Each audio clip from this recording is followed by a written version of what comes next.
సనాతన ధర్మంలో ఉండేటటువంటి దేవతలు ఆయుధాలు పట్టుకుంటారు. ఆయుధాలు లేకుండా బోడి చేతులతో నించోరు. కారణం ఏమంటే ఆయుధానికి ఒక ప్రత్యేకమైన లక్షణం ఉంటుంది. దాన్ని చూస్తే, దానికి పూజ చేస్తే అది ఒక ప్రత్యేకమైనటువంటి విభూతిని అనుగ్రహిస్తుంది. మీకు ఎక్కడ కనపడవటువంటివి. అందుకే ఆ లలిత కళలకి సంబంధించినటువంటి రూపాలని కూడా పొందుతారు. నృత్య గణపతి అని గణపతి నృత్యం చేస్తూ ఉంటారు. అలాగే కృష్ణ పరమాత్మ వేణువు వాయిస్తూ ఉంటాడు. పరమేశ్వరుడు దక్షిణామూర్తిగా వీణ వాయిస్తూ ఉంటాడు. సరస్వతీదేవి సరే ఎప్పుడూ వీణ వాయిస్తూ ఉంటుంది. పరమశివుడు తాండవం చేస్తూ ఉంటాడు. శ్రీ మహావిష్ణువు అజప తాండవాన్ని వింటూ ఉంటారు. వీళ్ళందరూ కూడా నృత్య సంగీతములతో సంబంధమును కలిగి ఉంటారు. దేవతాస్వరూపములకు నృత్య సంగీతముతో సంబంధము లేకుండా ఉండదు. అసలు యథార్థంగా చెప్పాలంటే అవన్నీ సంగీతం అంతా పుట్టింది పరమేశ్వరుడి యొక్క 5 ముఖాలలోంచే పుట్టింది. అందుకే త్యాగరాజస్వామి వారు నాదతను మనిషం శంకరం అన్న కీర్తనలో సద్యోజాతాది పంచముఖముల నుండి ఆవిర్భవించినది అంటారు. కాబట్టి అది ఈశ్వరుని నుండి వచ్చినటువంటిది సంగీతం అనేటటువంటిది. అందుకే నాదతను మనిషం శంకరం, మా నాదమే ఆయన యొక్క స్వరూపం. నాదము అంటే రాగతాళములు కలిసిపోయిన స్థితి. ఆ స్థితిలో సంగీత విద్వాంసుని యొక్క ధ్వని ఉండదు. ఇక పైకి పాడడం, లోపల అనుభవిస్తాడు. లోపల అనుభవిస్తూ ఇక్కడే వినపడుతున్నటువంటి జుమ్ అన్న శబ్దంతో లయమైపోతాడు. అయిపోయినప్పుడు పాట మధ్యలో మౌనం వస్తుంది. ఆ మౌనమునందు తాదాత్మ్యమును పొందాడు. దాన్ని నాదోపాసనం అంటారు. అదిగో ఆ స్థాయిని పొందడం కోసం సంగీతాన్ని మోక్ష సాధనంగా సాధనం చేస్తారు. అంతే తప్ప నాదోపాసన కొరకు కాకుండా ఉండడం సంగీతానికి సనాతన ధర్మంలో ప్రయోజనం కాదు. ఏదో 10 మంది సంతోషిస్తారని పాటలు పాడరు. తాను నాదోపాసన స్థాయికి పెరగడానికి సంగీతం పాడతారు. అందుచేత అమ్మవారి చేతిలో ఉన్నటువంటి అంకుశాన్ని ఎవరు చూస్తారో వారికి అమ్మవారి అనుగ్రహము వలన సాధనగా మారుతుంది కోపం. కోపము ఎంత పట్టుదలతో అవతలవాడిని పాడు చేయాలని మారుస్తుందో ఆ పట్టుదల, ఆ కోపం, ఆ ప్రయత్నాలు భగవంతుని యొక్క అనుగ్రహము కొరకు సాధనగా మారిపోతాయి. ఆవిడ చేతి అంకుశాన్ని చూస్తే అది ఆవిడ అనుగ్రహం. అది దేనికి ఎడుతుందంటే రాగస్వరూప పాషాఢ్య. అయిన వాళ్ళతో కాని వాళ్ళతో నేను మామైనని, నేను తాతయ్యనని, నేను నాన్నని అక్కర్లేని అనుబంధాలన్నీ పెట్టుకుని ఊపిరి ఆగిపోగానే అన్నీ ఆగిపోయి అధమ జన్మల్లోకి వెళ్ళిపోకుండా భక్తి పాశముల చేత కట్టబడతాడు. అమ్మవారు భక్తి పాశం వేసి పాదముల దగ్గరికి లాక్కుంటుంది ఆ పాశం వంక చూస్తే. అందుకని విశ్వామిత్ర మహర్షికి సాధన కింద తిరిగిపోయింది ఆయన క్రోధం వశిష్ఠుడి మీద. నన్నింత ఇబ్బంది పెట్టాడు, 100 కొడుకులు కాలిపోయారు, నా సైన్యం అంతా నశించిపోయింది. ఇప్పుడు నేను ఇతనిని ఓడించాలంటే నేను కూడా భగవంతుడి గురించి తపస్సు చేయాలి. తపస్సు చేసి ఈశ్వరుని యొక్క శక్తిని పొందితే తప్ప నేను వశిష్ఠుడిని పాడు చేయలేను. అందుకని ఆయన ఏం చేశాడంటే ఉత్తర దిక్కుకు వెళ్ళిపోయాడు. ఉత్తర దిక్కుకు వెళ్ళిపోయి ఉత్తర దిక్కున హిమాలయ పర్వతాల మీద కూర్చొని పరమశివుడి గురించి వ్యగ్రమైన తపస్సు చేశాడు. అంటే ఇక దేని మీద దృష్టి లేదు. కోపం ఉన్నవాడికి ఎవరి మీద కోపమో వాళ్ళ మీద దృష్టి నిలబడినట్టు ఈ దృష్టి అంతా పరమేశ్వరుడి మీదకి వెళ్ళిపోయి ఆయన మీదే దృష్టి పెట్టి ఏకాగ్రమైన తపస్సు చేశాడు. మహాదేవుడు ప్రత్యక్షమయ్యాడు. ప్రత్యక్షమై ఏం కావాలి నీకు, ఎందుకు చేశావు ఇంత గొప్ప తపస్సు అని అడిగాడు. ఆయన అన్నాడు, ఇది తుష్టో మహాదేవ ధనుర్వేదో మమానఘ సాంగో పాంగో ఉపనిషద సరహస్య ప్రదీయతాం అన్నాడు. ఇప్పుడు నేను ఎవరో గురువుగారి దగ్గరికి వెళ్ళడం, ఆయన నాకు ధనుర్విద్యంతా ఉపదేశం చేయడం కుదరదు. ధనుర్వేదంలో ఎన్ని రకాల అస్త్రాలున్నాయో, ఎన్ని రకాలైన శస్త్రాలను ప్రయోగించవచ్చో, అస్త్రం వేరు శస్త్రం వేరు. అస్త్రము అన్నదానికి రూపం ఏమి ఉండదు. బ్రహ్మాస్త్ర ప్రయోగం వచ్చినవాడు ఉన్నాడు అనుకోండి, ఓ చీపురు పుల్ల తీసి బ్రహ్మాస్త్రాన్ని అభిమంత్రించి విడిచిపెట్టేయచ్చు. శస్త్రం ఉందనుకోండి, అలా అభిమంత్రించడానికి ఉండదు, చేతిలో పట్టుకుంటారు. అంటే ఓ కత్తి, గద, అటువంటి శూలము, ఇటువంటి వాటిని అన్నింటినీ శస్త్రములు అంటారు. అస్త్రములు అంటే అభిమంత్రించి విడిచిపెడతారు. నాకు అస్త్రములు శస్త్రములు భాషించాలి. ఎక్కడివి? ధనుర్వేదంలో ఉన్నవి, రాక్షసుల దగ్గర తెలుసున్నవి, దానవుల దగ్గర తెలుసున్నవి, దేవతల దగ్గర తెలుసున్నవి. నీ దగ్గరున్న పాశుపతాస్త్రం దగ్గర నుంచి నాకు తెలియని అస్త్రం ఈ లోకంలో ఉండకూడదు. సమస్త అస్త్రములు భాషించేయాలి. అంటే నాకు ఎవరో ఉపదేశం చేయడం కాదు, నువ్వు తథాస్తు అనాలి నాకు వచ్చేయాలి. ఎలా? సాంగోపాంగో ఉపనిషద సరహస్య ప్రదీయతాం. సాంగోపాంగంగా ఎలా దేన్ని ఎలా వేయచ్చో, ఎలా ఉపసంహారం చెయ్యొచ్చో దగ్గర నుంచి సమస్త అస్త్ర రహస్యములు నాకు తెలిసిపోవాలి. ఒకవేళ అవతలవాడు వేస్తే ఏది వెయ్యాలో కూడా నాకు తెలియాలి. అలా అనుగ్రహించు అన్నాడు. పరమశివుడు నవ్వి తథాస్తు వచ్చేసాయంతే అన్ని. అందుకే విశ్వామిత్రుడి వెంట పంపు అన్నాడు రామచంద్రమూర్తిని వశిష్ఠ మహర్షి. ఆయన దగ్గర ఉన్నంత అస్త్ర సంపత్తి లోకంలో ఎవరి దగ్గర లేదు. ఆయనే ఇవ్వగలడు, నీ కొడుక్కి పంపించమన్నాడు.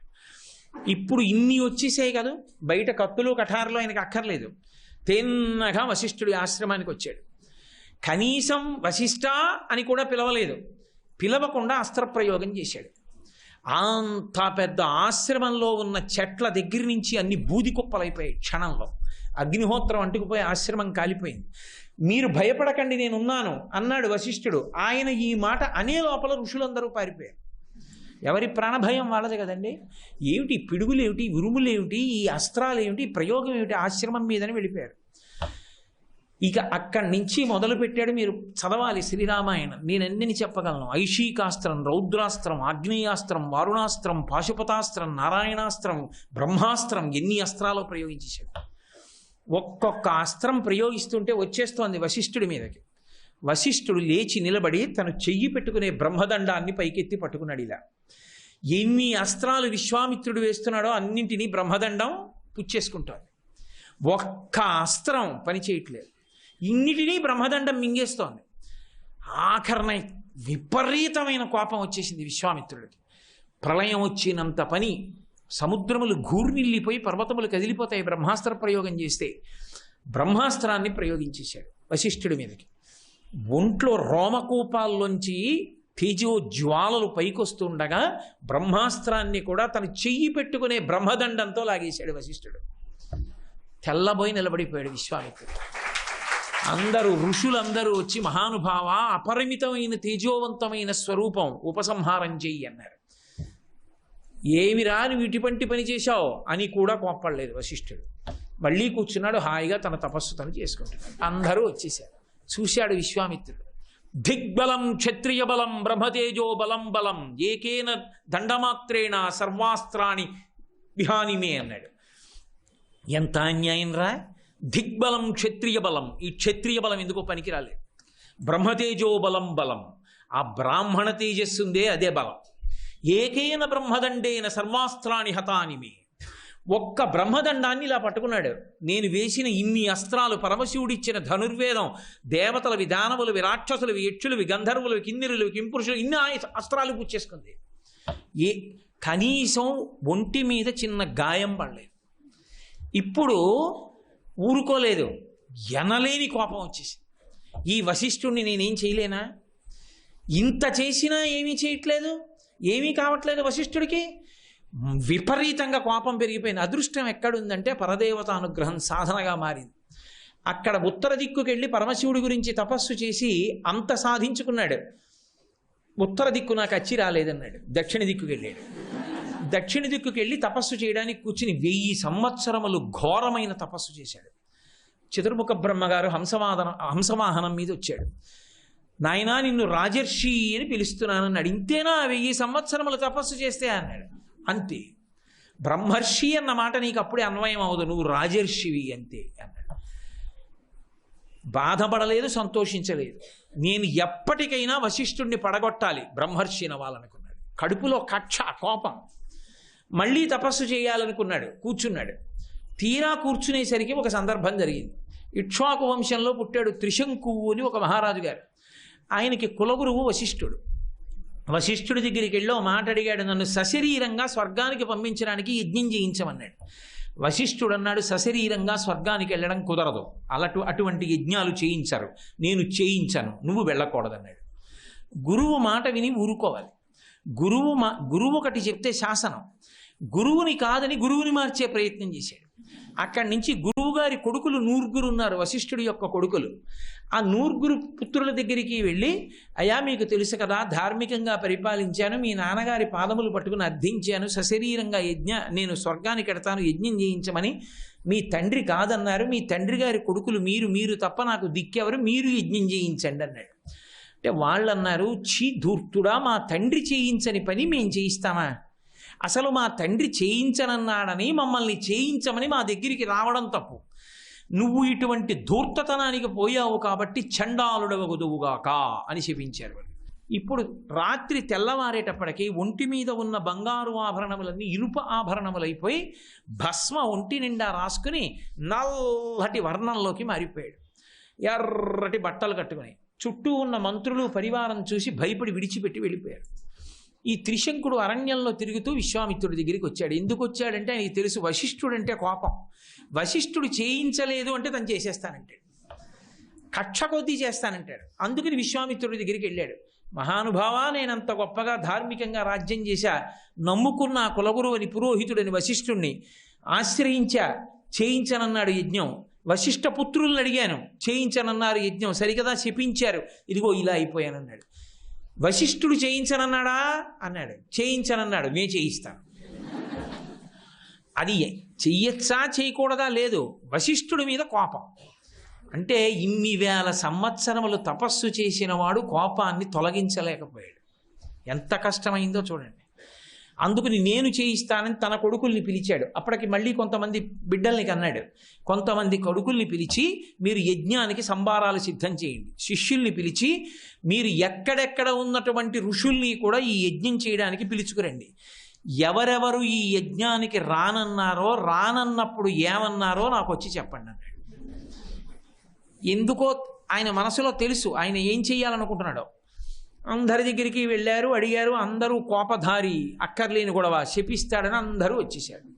ఒక్క వశిష్ఠపుత్రులు నూర్గురు మాత్రం అన్నారు, అసలు ఆ యజ్ఞమునకు యాజకుడు ఎవరు, ఆ యజ్ఞమునకు హవిస్సు ఇచ్చేవాడెవడు, అవైదికమై వేద ప్రమాణాన్ని తిరస్కరించి చేసేటటువంటి యాగంలో హవిస్సుల్ని దేవతలు ఎలా పుచ్చుకుంటారు, ఎలా చేస్తారు ఆ యాగం, ఆ యాగానికి మేము రావడం ఏంటి, మేము రావన్నారు.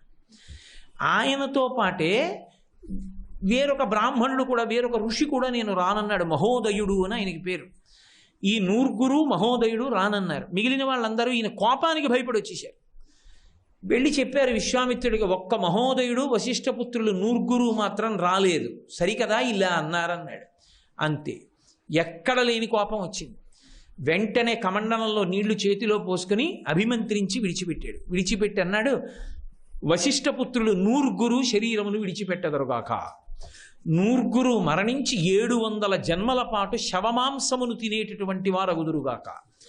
700 జన్మల తరువాత మళ్ళీ వాళ్ళు పుట్టినప్పుడు శమాంసనీతాహార ముష్టికా నామ నిర్ఘృణాహ వికృతాశ్చ విరూపాశ్చ లోకాననుచరంతిమాన్ అన్నాడు.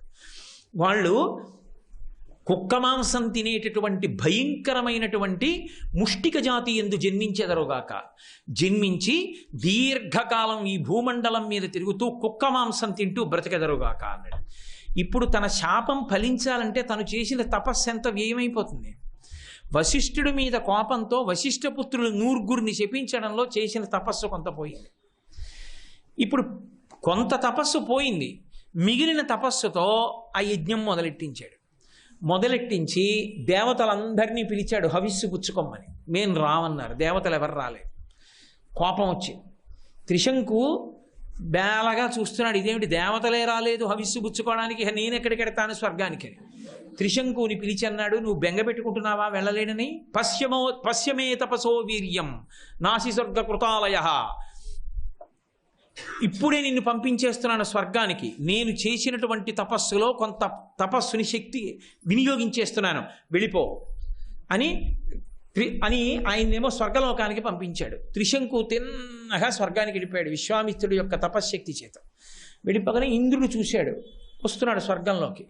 వీడెవడరా స్వర్గంలోకి వస్తున్నాడని చెప్పి త్రిశంకో గచ్చభూయస్త్వం నాసి స్వర్గ సురాలయ గురుశాపహతో మూడా పతభూమి మవక్షిరాహ అని ఒక్క తన్ను తన్నాడు. నీకు గురుశాపం ఉంది, సశరీర స్వర్గం లేదు అని వశిష్ఠుడు శాపం ఇచ్చాడు, నువ్వు ఎలా వస్తున్నావు, పో తలకని కిందకి తోసేశాడు. తోసేస్తే అక్కడి నుంచి కిందకి తిరగబడిపోయి తల కిందకి పెట్టి కాళ్ళు పైకి పెట్టి కింద పడిపోయాడు. కింద పడిపోతూ యజ్ఞగుండం దగ్గరికి వస్తూ విశ్వామిత్ర మహర్షి నన్ను తోసేశారు, పైనుంచి కింద పడిపోతున్నాను అన్నాడు. దేవతలు నేను నా తపస్సు వినియోగించినా నీకు స్వర్గంలో స్థానం ఇవ్వలేదు కాబట్టి నా మిగిలిన తపస్సుతో వేరే స్వర్గాన్ని సృష్టిస్తున్నాను. ఎందుకు? వశిష్ఠుడు చెయ్యని పని తను చెయ్యాలి. ఎంత కోపమో చూడండి, ఎంత తపస్సు పోగొట్టేసుకుంటున్నాడో. అన్నాడు. జ్యోతిశ్చక్రం లోపల ఉండేటటువంటి నక్షత్రమణన్నింటినీ మళ్ళీ నక్షత్ర మండలాన్ని సృజించేశాడు. సృజించేసి అందులోకి త్రిశంకుని పంపిస్తూ కొత్తగా దేవతల్ని ఇంద్రుణ్ణి కూడా సృష్టిస్తాను, కాదంటే ఇంద్ర పదవే లేకుండా చేసేస్తాను, అసలు ఇంద్రుడు లేకుండా అని మళ్ళీ అభిమంత్రిస్తున్నాడు. దేవతలందరూ పరిగెత్తుకొచ్చారు. ఏమయ్యా, ఎక్కడైనా ఉందా ఈ ఉద్ధతి? వశిష్ఠుడి మీద కోపంతో త్రిశంకుని స్వర్గానికి పంపించడానికి వేరు స్వర్గాన్ని నిర్మించేస్తావా? తప్పు కదా. ఒక పని చెయ్యి, నువ్వు ఇప్పటికే నిర్మించినటువంటి నక్షత్ర మండలం జ్యోతిశ్చక్రానికి బయట ఉంటుంది. ఆ ఉన్న నక్షత్ర మండలం మధ్యలో ఇంద్రుడు ఎలా ఉంటాడో అలా అంత సంతోషంగా ఈ త్రిశంకువు తిరగబడి కాళ్ళు పైకి తల కిందకి పెట్టి వేలాడుతూ ఉంటాడు. ఉండి అక్కడ లోకంలో ఉంటాడు తప్ప స్వర్గ ప్రవేశం ఇవ్వడం కుదరదు. కాబట్టి ఇక్కడతో ఆపేసేని యాగాన్ని అన్నారు. సరే, ఏదో తను సృష్టించిన నక్షత్ర మండలాన్ని ఉంచుతానన్నారు, దాంట్లోకి త్రిశంకుని పంపిస్తానన్నారు కాబట్టి అక్కడతో ఊరుకున్నాడు. ఊరుకుని యజ్ఞాన్ని పరిసమాప్తి చేశాడు. ఇంత చేసేటప్పటికీ చేసిన తపస్సులో చాలా భాగం వ్యయమైపోయింది. చేస్తున్నాడు, మళ్ళీ వశిష్ఠుడి మీద కోపంతో ఖర్చు పెట్టేస్తూ ఉంటాడు. ఇప్పటికి 2 మాటలు కోపంతో ఖర్చు అయిపోయింది కదా చేసిన తపస్సు అంతాను. ఇప్పుడు అన్నాడు లేచి, నాకు ఈ దక్షిణ దిక్కు వచ్చి రాలేదు కాబట్టి ఉత్తరం పోయింది, దక్షిణం పోయింది, నేను పశ్చిమ దిక్కుకి వెళ్ళిపోతున్నాను అన్నాడు. అని పశ్చిమ దిక్కుకి వెళ్ళిపోయాడు. వెళ్ళిపోయి పుష్కర సరస్సు దగ్గరికి వెళ్ళాడు. వెళ్ళి అక్కడ బ్రహ్మాండమైన తపస్సు ప్రారంభం చేయాలని కూర్చున్నాడు. కూర్చోగానే విఘ్నం మొదలైంది. రుచీకుడు అని విశ్వామిత్రుడికి బావగారు అవుతారు. ఆ రుచీకుని యొక్క కుమారుడు మధ్యముడు, పెద్దవాడు కాదు చిన్నవాడు కాదు, మధ్యలో వాడు శునశ్శేపుడు అని ఓ పిల్లవాడు. ఆయన్ని యజ్ఞ పశువుగా అంబరీషుడు తీసుకెళ్ళిపోతున్నాడు, రథంలో పెట్టి కొనుక్కున్నాడు తండ్రి దగ్గర. కొనుక్కుని తీసుకెడుతున్నాడు. తీసుకెడుతుంటే చూశాడు విశ్వామిత్రుడు అక్కడ ఉండడం చూసి ఆ పిల్లవాడు వచ్చి మామయ్యని పట్టుకుని ఏడిచాడు. మామయ్య, చూసావా, నన్ను యజ్ఞ పశువుగా తీసుకెళ్ళిపోతున్నారు, నువ్వు కానీ నన్ను అనుగ్రహించావా, నేను కూడా తపస్సు చేసుకుని స్వర్గానికి ఎడతాను, నువ్వు ఒక్కడివే దక్షుడవు, నన్ను రక్షించు మామా అని అంటే వెంటనే విశ్వామిత్రుడు తన కొడుకులందరినీ పిలిచాడు. ఒరే, ఒక తండ్రి కొడుకులున్నందుకు సంతోషించేది ఎప్పుడు అంటే కొడుకులు తండ్రి మాట విన్నప్పుడే. మీరందరూ ప్రయోజకులు, ధర్మనిష్ట కలిగిన వారు, కాబట్టి నీ చెప్పిన మాట వినండి. నా మేనల్లుడు శునశ్శేపుడు ఏడుస్తున్నాడు, అందుకని ఆ శునశ్శేపుడు బదులుగా మీరు వెళ్ళిపోండి, వెళ్ళిపోయి ఎవరో ఒకళ్ళు యజ్ఞ పశువుగా యజ్ఞంలో వధింపబడండి అన్నాడు. అంటే వాళ్ళన్నారు, ఇదెక్కడి మాట నాన్న, అకార్యమివపశ్యామ శమాంసమివభోజనే. అసలు లోకంలో ఎవరైనా కథం ఆత్మజం హిత్వా త్రాయసేన్యసుతం ప్రభో, తన బిడ్డల్ని ఆపదలోకి వెళ్ళిపోమ్మని ఇతరుల బిడ్డల్ని రక్షించేవాడు ఉంటాడా? ఇదేదో అన్నం తిన్నమ్మా అనేసి కుక్క మాంసం తిన్నట్టుంది నాన్న అన్నారు వాళ్ళు. అనగానే కోపం వచ్చింది. అంటే నీ చెప్పిన మాట వినరా అన్నారు. నువ్వు చెప్పిన మాట వినడం కాదు నాన్న, మాట ఏమైనా అర్థం ఉందా, మేము వెళ్ళిపోవడం ఏమిటి యజ్ఞ పశువుగా ఎవరి కోసం అన్నారు వాళ్ళు. నీ చెప్పిన మాట మీరు వినలేదు కాబట్టి నాకు కోపం వచ్చింది. భోజనం చేసేవాడు కుక్క మాంసం తిన్నట్టు అన్నారు కదూ, అందుకని మీరు అలాగే శ్వమాంస నియతాహార వాసిష్ఠామివ జాతిషు అన్నాడు. ఎంత కోపమో వశిష్ఠుడి మీద. వశిష్ఠుడు కొడుకుల జాతిలోకి పొండన్నాడు. వశిష్ఠుడు కొడుకుల జాతి ఏమిటి? వాళ్ళు బ్రాహ్మణులు. ఈయన శాపం ఇచ్చింది వాళ్ళని శవమాంసం తినమని, కుక్క మాంసం తినమని. అసలు న్యాయంగా ఏమనాలంటే ముష్టికులు అనాలి. అండం మానేసి వాసిష్ఠామివ జాతిషు, వాసిష్ఠుల జాతిని పొందండి. అంటే వశిష్ఠుడు కొడుకులు ఇంతకు ముందు నా చేత శపింపబడి ఎలా అయిపోయారో మీరు కూడా అలా పోండి, పోయి కుక్క మాంసమే తినండి ముష్టికులై. అది ఎన్నాళ్ళు? పూర్ణం వర్ష సహస్రంతో 1000 సంవత్సరముల పాటు ఈ భూమండలం మీద కుక్క మాంసం తింటూ బతకండి అన్నాడు. కొడుకులందరూ కుక్క మాంసం తినేవాళ్ళు అయిపోయి వెళ్ళిపోయారు. అక్కడతో కోపం చల్లారింది, మళ్ళీ పోయింది తపస్సు. ఎందుకంటే మరి తపస్సు, తన వాక్యం సత్యం అవ్వాలి అంటే తపస్సు ఉంటే కదూ, మరి తపస్సు వ్యయమైపోయింది. ఇప్పుడు మళ్ళీ ఆ పిల్లవాడిని పిలిచాడు, మేనల్లుండి శునశ్శేపుణ్ణి. నీకు 2 మంత్రాలు నీకు ఉపదేశం చేస్తున్నాను, ఈ 2 మంత్రాలతో అగ్నిహోత్రుణ్ణి ప్రార్థించు, నిన్ను అనుగ్రహించి అంబరీషుడి యాగం పూర్తయ్యేటట్టు నీకు ప్రాణం పోకుండా ఉండేటట్టు చూస్తారన్నాడు. అలాగే జరిగింది. శునశ్శేపుడు బతికాడు, తర్వాత తపస్సు చేసుకున్నాడు. ఇక్కడ నాకు విఘ్నం వచ్చిందన్నాడు. మళ్ళీ వెళ్ళి కూర్చుని ఘోరమైన తపస్సు 1000 సంవత్సరములు చేశాడు. చేస్తే బ్రహ్మగారు వచ్చాడు హంసవాహనం మీద, వచ్చి నిన్ను ఋషి అని పిలుస్తున్నాను అన్నాడు. ఇంత తపస్సు చేస్తే ఇప్పటికి ఋషినే అయ్యాను నేను అన్నాడు. అంతే, ఋషివే అయ్యావు. చాలదు, నేను వశిష్ఠుడిని అవ్వాలి, వశిష్ఠుడు బ్రహ్మర్షి, నేను కూడా బ్రహ్మర్షిని అవ్వాలి అన్నాడు. మళ్ళీ కూర్చుని తపస్సు మొదలుపెట్టాడు. ఈసారి కౌశికీ నది ఒడ్డుకెళ్ళి 1000 సంవత్సరములు ఘోరాతి ఘోరమైన తపస్సు. అదేం సామాన్యమైన తపస్సు కాదు. ఎండాకాలం అయితే పంచాగ్నిహోత్రముల మధ్య ఉండేవాడు, శీతాకాలం అయితే 6 బయల నీటిలోనూ అక్కడ నిలబడేవాడు, వర్షాకాలం అయితే అసలు వచ్చాదనంలోకి వెళ్ళేవాడు కాదు. అలా 1000 సంవత్సరములు ఘోరమైన తపస్సు చేశాడు. చేస్తే మళ్ళీ వచ్చారు బ్రహ్మగారు. నిన్ను మహర్షి అని పిలుస్తున్నానన్నాడు. మహర్షినయ్యా ఇంతేనా అన్నాడు. అంతే, మహర్షి అయ్యావు. మహర్షినైతే నేను జితేంద్రియుడనా, ఇంద్రియములు గెలిచానా, ఇక నాకు కోపం రాదా అన్నాడు. అలా నమ్మకం ఏం లేదు, రావచ్చు. అమ్మ బాబోయ్ మళ్ళీ కోపం వస్తుందేమో అనుకున్నాడు. కోపం అంటే కామం క్రోధం రెండు పక్కనే ఉంటాయి. మళ్ళీ తపస్సు మొదలెట్టాడు బ్రహ్మర్షిని అవ్వాలి. ఈలోగా పుష్కర తీర్థంలో స్నానం చేసి మేనక బయటికి వస్తుంది. మేఘం మధ్యలో మెరుపు తీగలా కనపడింది. ఆమె దగ్గరికి వెళ్ళి నీ పొందు కోరుతున్నాను అనుగ్రహించమన్నాడు. అంగీకరించింది. 10 సంవత్సరములు రాత్రింబవళ్ళు ఆమెతో క్రీడించాడు. ఒకరోజు అకస్మాత్తుగా గుర్తొచ్చింది, ఎన్నాళ్ళయింది మన ఇద్దరం కలిసి ఇలా కూర్చుని అన్నాడు. 10 ఏళ్ళు అయిందండి. నా తపస్సు పాడు చేయడానికి, నేను కామానికి వశుండవడానికి నిన్ను పంపించారన్నమాట దేవతలు అని ఆవిడ వంక కోపంగా చూశాడు. ఆవిడ హడిలిపోయి దోషిలి ఒగ్గి, ఇన్నాళ్ళు నాతో ఉన్నావు శపిస్తావా అంది. ఎందుకో జాలిపడ్డాడు. ఇప్పటికే కామంతో పోయింది తపస్సు, ఇక మళ్ళీ క్రోధం కూడా ఎందుకు లేపో ఇక్కడి నుంచి నువ్వు అన్నాడు. ఆ మేనక వెళ్ళిపోయింది. మళ్ళీ తపస్సు కూర్చుని మళ్ళీ తపస్సు మొదలుపెట్టాడు. కొన్నిసార్లు క్రోధానికి పోయింది, కొన్నిసార్లు కామానికి పోయింది. మళ్ళీ కూర్చుని తపస్సు మొదలుపెట్టాడు. 1000 సంవత్సరములైంది. అయిన తర్వాత అకస్మాత్తుగా కోకిల గానం వినపడింది.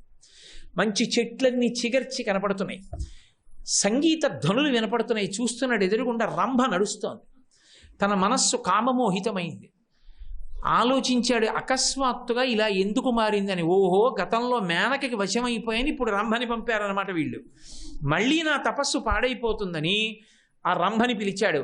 ఎన్మే లోభయసే రంభే కామక్రోధ జయేషిణం దశవర్ష సహస్రేతు శైలీస్థాస్యసి దుర్భగే అన్నాడు. నేనేమో కామాన్ని క్రోధాన్ని జయిద్దాం అనుకుంటే నన్ను పాడు చేయడానికి వచ్చావా? నువ్వు 10,000 సంవత్సరముల బండరాయి వైపడి ఉందిగాక అన్నాడు. మళ్ళీ పోయింది తపస్సు. మళ్ళీ కోపం వచ్చేసింది. కోపం రావడంలో రంభను శపించేశాడు. మళ్ళీ పోయింది. చిచ్చి, ఇలా కాదు, అసలు నన్ను ఈ కామక్రోధాలు విడిచిపెట్టట్లేదు. ఎంత ప్రయత్నించినా నేను కోపానికి వశుణ్ణి కాకుండా ఉండలేకపోతున్నాను. ఇంద్రియములను నిగ్రహించి మౌనవ్రతం పాటించి అసలు నేను ఎవరితో మాట్లాడకుండా 1000 సంవత్సరములు ఘోర తపస్సు చేస్తానన్నాడు. అని నాకు ఈ దిక్కు వచ్చి రాలేదని పశ్చిమాన్ని వదిలేసి తూర్పు దిక్కు వెళ్ళిపోయి తూర్పు దిక్కున కూర్చుని తపస్సు మొదలుపెట్టాడు. 1000 సంవత్సరములు ఘోరాతి ఘోరమైన తపస్సు చేశాడు. చేసిన తరువాత వ్రతాన్ని ముగించి వచ్చి పట్టెడు అన్నం తిందామని కూర్చున్నాడు. అంత ఆకలితో ఉన్నప్పుడే కోపం వస్తుంది, కోపం వస్తే తపస్సు పోతుందని ఇంద్రుడు వచ్చాడు. భవతి భిక్షాందేహి అన్నాడు. ఇలా చూశాడు, ఎదురుగుండా ఉన్నవాడు ఇంద్రుడే అని కనిపెట్టాడు. కోపానికి నేను వశుణ్ణి కాకూడదనుకున్నాడు. అన్నం తీసి పరమప్రేమతో ఇంద్రుడికి ఇచ్చేసి మళ్ళీ వెళ్ళిపోయాడు తపస్సుకి. వెళ్ళిపోయి ఈసారి ఉచ్ఛ్వాస నిశ్వాసలు ఆపేశాడు. ఊపిరి కూడా తీయడం మానేసి ఆ ప్రాణాయామంతో వాయువుని నిరోధించి తపస్సు చేస్తున్నాడు. ఆయన తలలోంచి వచ్చినటువంటి ధూమానికి సూర్య భగవానుడు మసకబారిపోయాడు. ప్రకాశం ఆగిపోయింది. దేవతలకి దిక్కులు తెలియలేదు. బ్రహ్మాండం అంతా తపోధూమంతో నిండిపోయింది. దేవతలందరూ చతుర్ముఖ బ్రహ్మగారి దగ్గరికి వెళ్ళారు. వెళ్ళి, అయ్యా, ఘోరాతి ఘోరమైన తపస్సు, బ్రహ్మర్షి అని మీరు పిలిస్తే తప్ప ఊరుకోడు, వశిష్ఠుడితో సమానం అవ్వాలైన, కాబట్టి మీరు ఆయన్ని బ్రహ్మర్షి అని పిలవండి, బ్రహ్మర్షిత్వం ఇవ్వండి అన్నారు. బ్రహ్మగారు హంసవాహనం ఎక్కొచ్చి బ్రహ్మర్షే స్వాగతం తెస్తూ అన్నాడు. ఓ బ్రహ్మర్షి స్వాగతం అనగానే పైకి లేచాడు. లేచి అన్నాడు, మీరు నన్ను బ్రహ్మర్షి అని పిలిస్తే సరిపోదు, వశిష్ఠుడు వచ్చి నన్ను పిలుస్తాడా అన్నాడు. అంటే వెంటనే దేవతలందరూ వశిష్ఠుడి దగ్గరికి వెళ్ళారు. అయ్యా, అంత ఘోర తపస్సు చేసి బ్రహ్మర్షి అయ్యాడు, బ్రహ్మగారు ఇచ్చారు బ్రహ్మర్షిత్వాన్ని, మీరు వచ్చి బ్రహ్మర్షి అని పిలవండి అన్నారు. అంత తపస్సు చేసిన వాడిని పిలవడానికి నాకు అభ్యంతరం ఏమిటన్నాడు. వశిష్ఠుడు వచ్చి, హే బ్రహ్మర్షి అని పిలిచాడు. సంతోషపడిపోయాడు. ఇప్పుడు వశిష్ఠుడికి పూజ చేశాడు, కామక్రోధములను జయించేశాడు. ఆ జయించినటువంటి విశ్వామిత్రుడు అయోధ్యకాండలో కనపడతాడు. బాలకాండ తర్వాత కనపడి రామచంద్రమూర్తి వివాహం కోసం దశరథ మహారాజు గారు ప్రయత్నం చేస్తుంటే వస్తాడు. వచ్చి రాముణ్ణి నాతో పంపమంటాడు. ఏమీ అడగకపోయినా విశ్వామిత్రుడు శపిస్తాడేమో అని భయపడిపోయి, నువ్వు ఏమడిగితే అది ఇచ్చేస్తాను, ఏమడిగితే అది ఇచ్చేస్తానంటాడు దశరథుడు. తీరా ఇప్పుడు నేను ఆ ఘట్టం అంతా ఎక్కడ చెప్పను, అందుకని ఏదో విహంగ వీక్షణం చేస్తున్నా. రమ్మంటే ఆఖరికి కొడుకుని పంపనన్నాడు. పంపనంటే మాట తప్పినవాడా 10 కాలములు బ్రతికెతవుగాక అని ఆశీర్వచనం చేసి వెళ్ళిపోతున్నాడు. ఇప్పుడు కోపం లేదు, జయించేశాడు కోపాన్ని. అప్పుడు వశిష్ఠుడు వచ్చి ఏమనుకుంటున్నావు విశ్వామిత్రుడు అంటే, మహానుభావుడు, ఆయనతో నీ కొడుకుని పంపిస్తే అస్త్ర విద్యా కుశలుడు అవుతాడు, పంపమంటే అప్పుడు పంపాడు రామచంద్రమూర్తిని లక్ష్మణస్వామిని. కాబట్టి విశ్వామిత్ర మహర్షి కోపాన్ని గెలవడానికి ఎన్ని కష్టాలు పడ్డారో, కామక్రోధములను గెలవడానికి 4 దిక్కుల కొన్ని వేల సంవత్సరములు తపస్సు చేస్తే తప్ప బ్రహ్మర్షి స్థానాన్ని పొందలేకపోయాడు. కాబట్టి ఒక ఉపన్యాసంలో 1/2 గంట చెప్పడం తేలికే, క్రోధాన్ని గెలవండి, క్రోధాన్ని పరిశీలించండి అని చెప్పడం తేలిక. కానీ నిజంగా క్రోధాన్ని పరిశీలించడం, క్రోధాన్ని వశం చేసుకోవడం అంత తేలికైన విషయం కాదు. శ్రీరామాయణంలో కొంతమంది వ్యక్తులు కనపడతారు, వాళ్ళు మాత్రం మహాద్భుతమైనటువంటి వ్యక్తులు. స్వామి హనుమ బయలుదేరుతున్నప్పుడు కిష్కింధకాండలో సుగ్రీవుడు పిలుస్తాడు. పిలిచి ఒక మాట చెప్తాడు, నేను నిన్నే నమ్ముతున్నాను, అన్ని దిక్కులకు వానరములను పంపాను, దక్షిణానికి అంగదుణ్ణి నాయకుణ్ణి చేశాను, అయినా నిన్నే నమ్ముకుంటున్నాను, సీతమ్మ దర్శనం అవుతుందని. ఎందుకో తెలుసా? త్వయ్యేవ హనుమన్నస్తి బలం బుద్ధి పరక్రమ దేశకాలానువృత్తిశ్చ నయశ్చ నయపండిత అంటాడు కిష్కింధకాండ. నీకు మాత్రమే ఉన్నాయి, దేశకాలముల యందు ఎక్కడ ఎప్పుడు ఎలా ఉండాలి అన్నది నీకే తెలుసు. శ్రీ ఉమామహేశ్వర పరబ్రహ్మార్పణమస్తు. స్వస్తి.